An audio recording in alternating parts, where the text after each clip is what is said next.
Ladies and gentlemen, I'm going to be talking today about life expectancy, and I'll be looking at some of the most significant causes of death around the world and some of the risk factors contributing to those causes.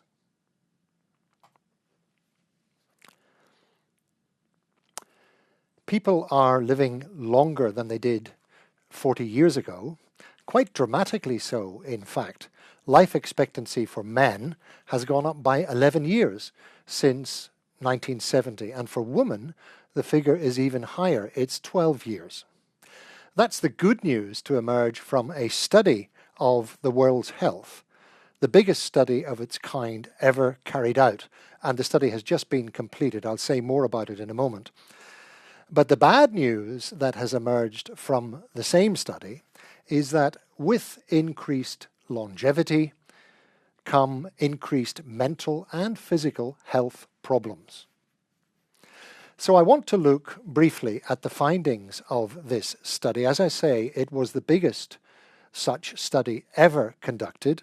It was carried out over a period of more than 5 years, involving over 500 researchers around the world in countries like the US, many European countries, but also Japan, China, and countries in Latin America. And I want in particular to look at the main causes of death which were identified in the study, and more particularly at the significant risk factors which lead to the problems from which people are dying.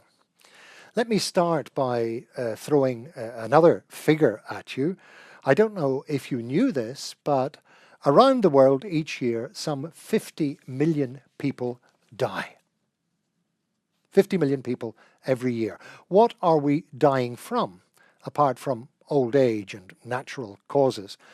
Well, the study I've been referring to points out that the number one cause of death around the world is now heart disease and stroke. Heart disease and stroke were responsible for 12.9 million deaths in 2012. That's about a quarter of the total number of deaths worldwide. What about the risk factors leading to heart disease and stroke? Well, the study puts high blood pressure at the very top of the list. High blood pressure was responsible for 9.4 million deaths per year. And high blood pressure, of course, can be caused by various things. It can be caused, or certainly made worse, by poor diet, for example. People eating too much salt. That can lead to high blood pressure. It also seems from the study that some people in certain countries have what you might call a genetic predisposition to high blood pressure. This is the case apparently in India.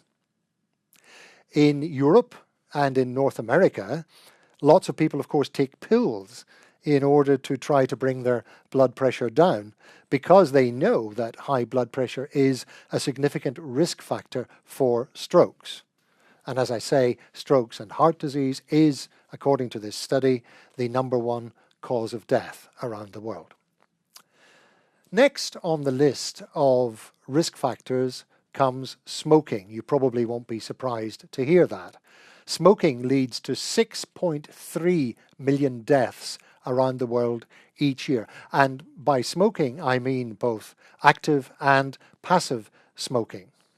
Then we have alcohol. Alcohol led to 5 million deaths in 2012. Drinking can cause, as we know, liver cancer or cirrhosis of the liver. But it also plays a significant role in other diseases, things like cancer of the esophagus, for example.